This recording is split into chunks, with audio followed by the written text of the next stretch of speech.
తమిళ్లో దళపతి విజయ్ ఆయన పార్టీ పేరు టీవీకే, తమిళగా వెట్రి కళగం. సో ఈ పార్టీని ఇప్పుడు మూసేస్తున్నాడా? విజయ్ ఆదిలోనే హంసపాద్ అన్నట్టుగా ఆయనకి స్టార్ట్ చేసి ఈ లాస్ట్ ఇయర్ స్టార్ట్ చేశాడు పార్టీని. సో ఇయర్ ఎలక్షన్కి, నెక్స్ట్ ఇయర్ ఎలక్షన్స్ ఉన్నాయి 2026లో. ఆయన జిల్లాల పర్యటన బయలుదేరారు, 3-4 జిల్లాలు కవర్ చేశాడు.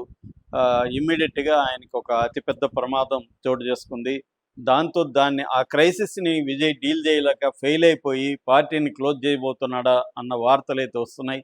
అంటే ఒక పక్క స్టాలిన్ వ్యూహాల్ని తట్టుకోవడంలో విజయ్ విఫలమయ్యాడు, రెండోది బీజేపీ వ్యూహాల్ని తట్టుకోవడంలో కూడా విఫలమవుతున్నాడు. సో విజయ్కి రాజకీయాలు చేత కావట్లేదు, ఎలా రాజకీయ నాయకుడు లాగా విజయ్ ప్రవర్తించట్లేదు అన్న విశ్లేషణలు విపరీతంగా వస్తున్నాయి. దీనికి కారణం ఏంటంటే మొన్న కరూర్, తమిళనాడులో కరూర్ అనే స్మాల్ టౌన్లో విజయ్ రోడ్ షో నిర్వహిస్తున్నప్పుడు తొక్కిసలాట జరిగి 41 మంది చనిపోయారు, 58 మంది గాయపడ్డారు.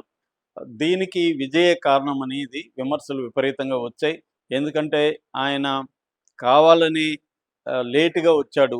మధ్యాహ్నం 12:30 గంటలకి జరగాల్సిన సభ 7:30కి, నైట్ 7:30 జరిగింది. ఆయనేమో ట్వీట్ చేసి 8:30, 8:45కంతా వచ్చేయమని పిలిపించాడు.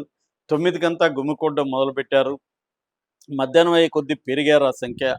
సో కావాలని వాళ్ళని వెయిట్ చేయించి వచ్చాడు అనేది నెంబర్ 1. ఇది నెంబర్ 2, అక్కడ 10,000 మంది మాత్రమే వస్తారని టీవీకే నాయకులు పోలీసుల నుంచి అనుమతి తీసుకొని 30,000 మందిని తరలించడం అనేది సెకండ్.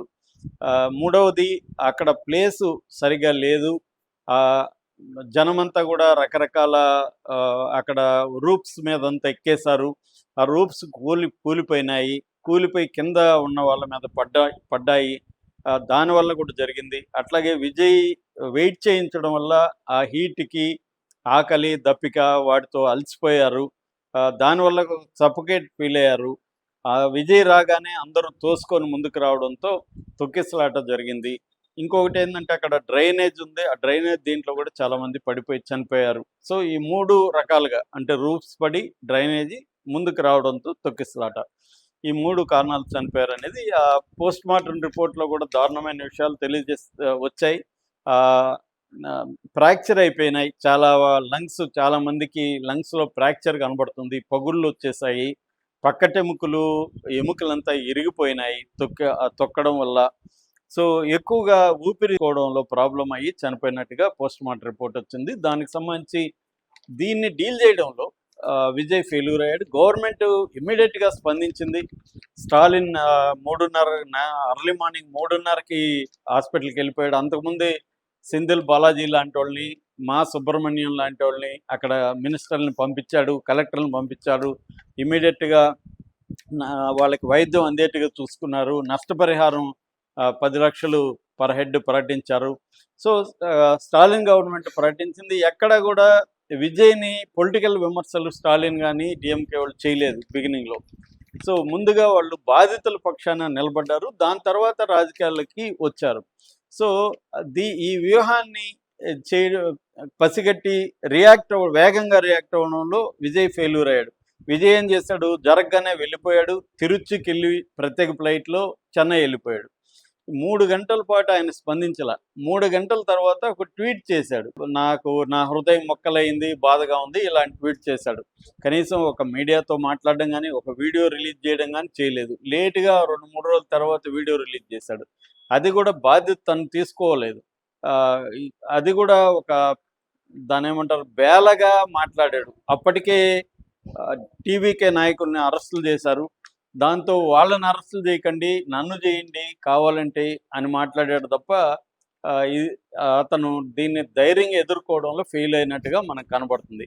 రెండవది ఏంటంటే బీజేపీ విజయ్ని సపోర్ట్ చేస్తున్నట్టే ముందుకు వస్తుంది, కానీ ఈ హోల్ ఇష్యూని విజయ్ మీద ప్రెజర్ పెరగడానికి బీజేపీ దీన్ని అనుకూలంగా వాడుకోవడానికి ట్రై చేస్తుంది. మరోవైపు స్టాలిన్ అండ్ డిఎంకే అటాక్స్ మొదలుపెట్టారు. ఎట్లా దీనికి కారణం విజయ్ అనేది ప్రొజెక్ట్ చేయడం మొదలుపెట్టారు.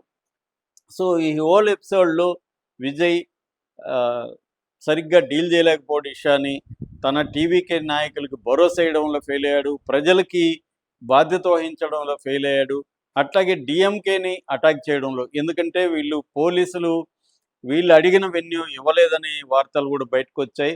మేము అడిగిన వెన్యూ ఇవ్వలేదు, అక్కడ ఇరుగ్గా ఉన్న వెన్యూ ఇచ్చారు, తగినంత ప్రొటెక్షన్ లేదు, తగినంత సంసిద్ధత అంటే ఆహ్, అంబులెన్స్‌లు గానీ, తర్వాత పోలీస్ ప్రొటెక్షన్ గానీ తగినంత లేదక్కడ. ఇవన్నీ గవర్నమెంట్ ప్రొవైడ్ చేయలేదు అన్న విమర్శలు చేయడంలో కూడా విజయ్ ఫెయిల్ అయ్యారు. అంటే ఒక డిఫెన్స్, అఫెన్స్ 2 అంటే విమర్శ, ఆత్మవిమర్శ. తనది ఆత్మవిమర్శ చేసుకోవాలి, తన వైపు నుంచి ఫెయిల్యూర్స్. రెండోది గవర్నమెంట్‌ని కూడా అటాక్ చేయాలి. ఈ 2 చేయడంలో ఫెయిల్ అయ్యాడు విజయ్. అంటే ఇమ్మీడియేట్ స్పందించలేదు. సో, కాబట్టి ఒక పొలిటికల్ పార్టీ ఎలా నడపాలి అనే దగ్గర విజయ్ ఫెయిల్ అయినాడు. పైగా కుట్ర దీంట్లో ఉందని చెప్పాడు గానీ, దానికి సంబంధించి కూడా గట్టిగా మాట్లాడలేకపోయాడు. ఈ మొత్తంగా ఏందంటే విజయ్ పార్టీని పెట్టి నడపడంలో ఆయనకి అనుభవం లేకపోవచ్చు గానీ, లేదా ఒక వ్యూహకర్తగా బిహేవ్ చేయడం గానీ, ఒక రాజకీయ నాయకుడుగా ఆయన స్పందించడంలో కంప్లీట్ ఫెయిల్ అయినాడన్న విమర్శలైతే వస్తున్నాయి. ఆయన ఇప్పుడైతే టెంపరరీగా కొన్ని వారాల పాటు తన రోడ్ షోను గానీ, యాత్రను గానీ ఆపేస్తున్నట్టుగా ప్రకటించాడు. త్వరలోనే బాధితులను కలుస్తానన్నాడు. బాధితులకు 20 లక్షలు కూడా ప్రకటించారు. కానీ అక్కడ లోకల్స్ అంతా కూడా విజయ్‌ది తప్పని అక్కడ చాలామంది ప్రజలు చెబుతున్నారు. అట్లాగే పోలీసులను కూడా వాళ్ళు విమర్శిస్తున్నారు. పోలీసు డిపార్ట్మెంట్ కూడా రియాక్ట్ అయ్యి మాదేం తప్పు లేదు, మేము ముందే చెప్పాం 10,000 కంటే ఇక్కడ ఎక్కువ రాకూడదని మేము చెప్పాం, కానీ వాళ్ళు ఇచ్చేశారని చెప్తున్నారు. అట్లాగే వీళ్ళు కావాలని పవర్ ఆపారని కూడా టీవీకే వాళ్ళు విమర్శిస్తుంటే అక్కడున్న ఎలక్ట్రిసిటీ డిపార్ట్మెంట్ కూడా నోటీసు ఇచ్చింది. అదేంటంటే వీళ్ళే ఆపమన్నారు యాక్చువల్‌గా. విజయ్ వస్తున్నాడు, కొద్దిసేపు మీరు ఆపండి పవర్‌ని అని కూడా అడిగారు. మేము అట్లా ఆపము మేము అని చెప్పాము అనేది వాళ్ళు కూడా రియాక్ట్ అయ్యారు. అంటే ఇక్కడ స్టాలిన్ వ్యూహం కావచ్చు, ప్రభుత్వ వ్యూహం కావచ్చు పర్ఫెక్ట్‌గా ఉంది. విజయ్ దాన్ని ఎదుర్కోవడంలో ఫెయిల్ అయ్యాడు. ఈ సిచ్యువేషన్ ఉపయోగించుకోవడం కోసం బీజేపీ రంగంలో దిగి విజయ్‌ని తన వైపు లాక్కోవడానికి ట్రై చేస్తుంది. విజయ్ ఏమో ఇప్పుడు బీజేపీని కాదనలేడు, అవునని కూడా అనలేడు. ఎందుకంటే అతను సమదూరం అంటున్నాడు. బీజేపీకి ఇటు డీఎంకేకి సమదూరం అంటున్నాడు. కానీ బీజేపీ తెలివిగా విజయ్‌ని తను సపోర్ట్ చేస్తున్నట్టు విజయ్‌ని దగ్గరకు తీసుకోవడానికి ట్రై చేస్తుంది. ఇద్దరి వ్యూహాల్ని, ఇటు బీజేపీ ఇటు డీఎంకే వ్యూహాల్ని తట్టుకొని నిలబడి ఇష్యూని ఫేస్ చేయడంలో మాత్రం విజయ్ ఫెయిల్ అయినట్టే కనబడుతుంది. సో ఇది టెంపరరీనా, దీని నుంచి విజయ్ కోలుకోగలుగుతాడా? ఎందుకంటే ఇది అతిపెద్ద ప్రమాదం తమిళనాడులో ఈ మధ్యకాలంలో. ఈ దేశంలో ఈ ఇయర్‌లో జరిగిన వాటిలో కూడా ఇది అతిపెద్ద ప్రమాదంగానే చెప్పుకోవచ్చు. తొక్కిసలాటలో ఇప్పటివరకు 2025లో 90 మంది చనిపోతే అందులో 41 మంది దీంట్లోనే చనిపోయారు.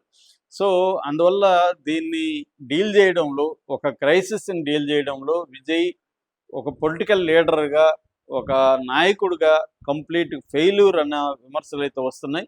దీన్ని ఎలా ఎదుర్కొని విజయ్ నిలబడతాడు? కొంతకాలం అయితే ఆయన ముందుకెళ్ళలేడు. ఇదొక రకంగా విజయ్‌కి సెట్ బ్యాక్. ఇక్కడ స్టాలిన్ సక్సెస్ అయినాడు. ప్రజల్లో కూడా స్టాలిన్‌కి ఈ క్రైసిస్‌ని డీల్ చేయడంలో స్టాలిన్ ప్రభుత్వానికి మంచి మార్కులు పడ్డాయి. దీన్ని ఇప్పుడు విజయ్ మరి బీజేపీ వైపు ఏమైనా వెళ్ళిపోతాడా? ఎందుకంటే సొంతంగా పార్టీ లేనప్పుడు కనీసం బీజేపీతో టై అప్ అయ్యి వెళ్తే మనకి అండ ఉంటదనుకుంటాడా? లేకపోతే ఆయన ఏం ప్లాన్ చేస్తున్నాడనేది మనం చూడాలి.